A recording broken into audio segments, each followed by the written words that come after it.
Roger Claar, who has served this community since 1986, and also he was very helpful in getting our permits for the masjid and the school.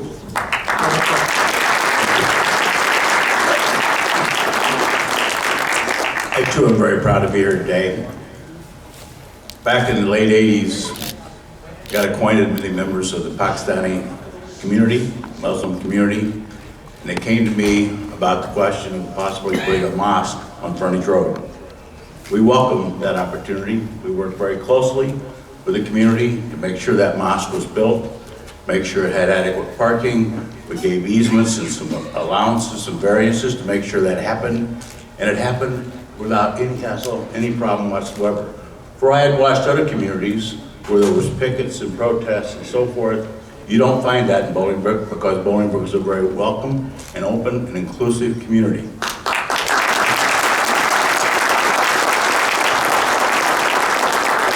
Following that, I was approached again about the possibility of buying an office building that had been vacant for some time directly behind the mosque and converting that to a school. Again, we worked very closely with the community to make sure that school was built.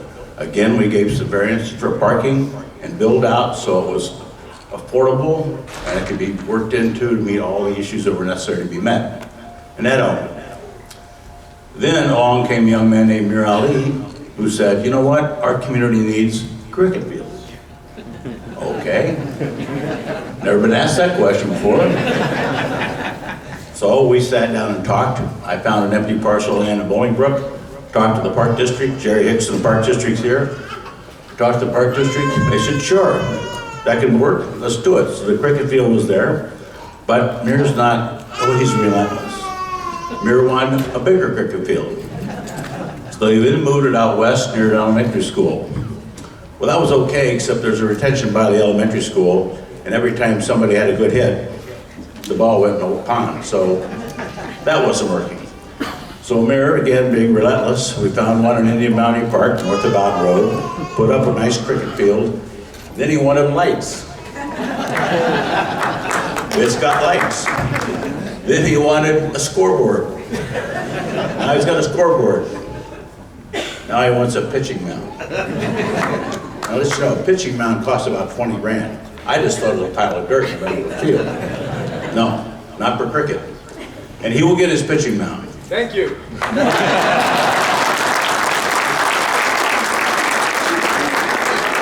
The story's not done yet. Again, because the community was growing, their needs were growing. There was a failed church here that didn't do well financially, had to give up their property. Again, I was approached about, could this be a mosque? And we met again with the community. We gave them again some variances because the parking lot needed to be surfaced. We gave them some extensions so it could be done in a manner that would be affordable. And it's all done now. And just the last few weeks ago, I met again with the community to add some rooms to this facility for another school, which I thought the meeting went very smoothly, and you'll soon see that construction, I think, take place. So we welcome your community.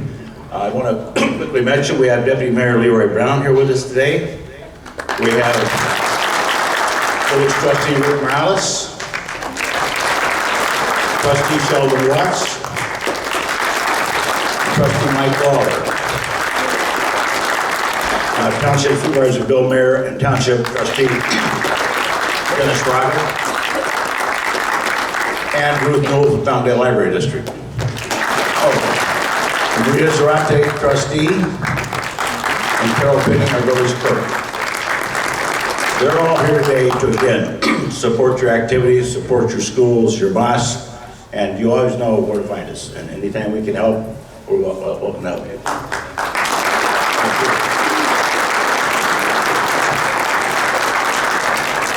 Thank you, Mayor Claar. I would now like to have a very distinguished guest here with us. Brother Eddie is how we know him. And he's a talk show host. And he has his show called The Purpose of Life. And you can find his bio at the bottom of the agenda. But this show is very, very nicely done, almost on a weekly basis. He has his own channel. You can find it on the web. And it's viewed by over 2 million people on a daily basis, globally, through cable, satellite, and the web. I would be very, very honored here to have here with us Brother Eddie from the Dean Show to give us a few words.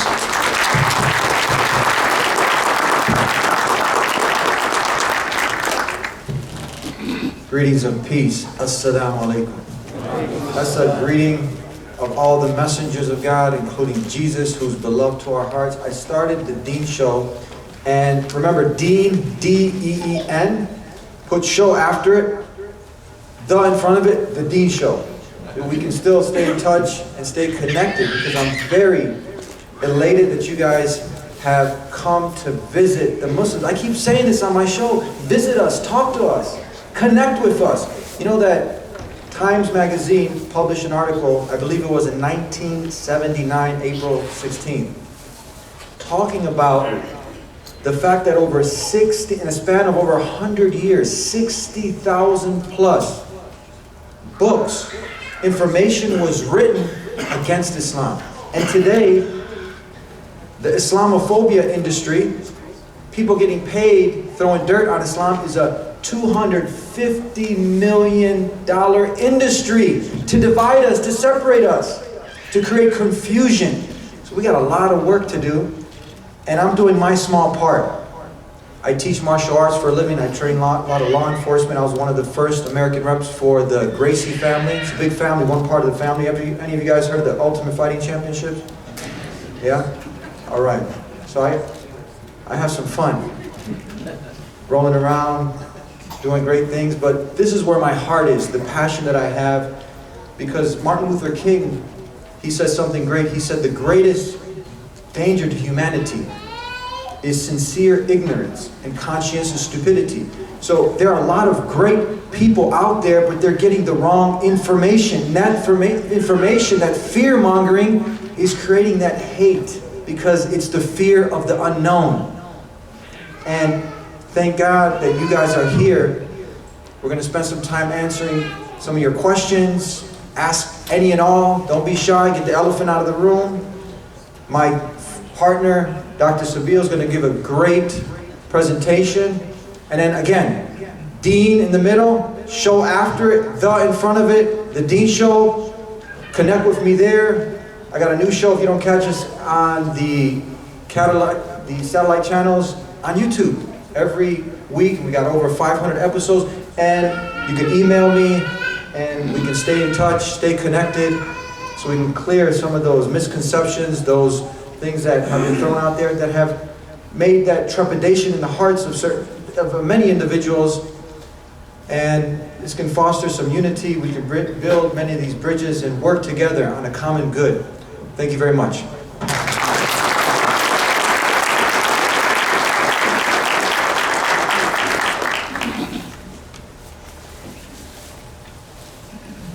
Brother Eddie, it's always a pleasure, always a pleasure. So thank you for coming out all the way from the city to this.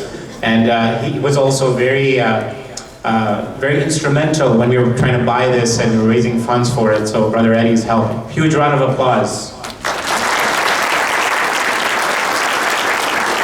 Okay, so we had to kind of honor the Starbucks commitment. So we had to shuffle the schedule around a little bit because Mariam had to actually report to work. So that's where we're a little flip-flopped on the agenda. So now we're gonna actually have the video clip.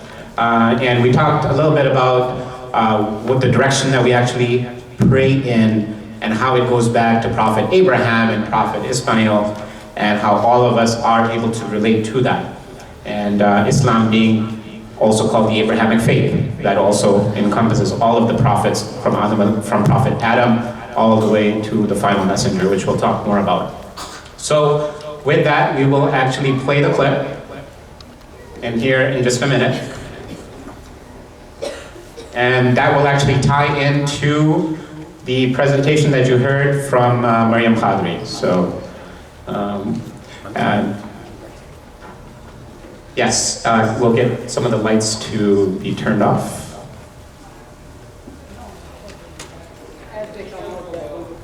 I love technology. Sometimes it acts up at the wrong moments. We're getting there.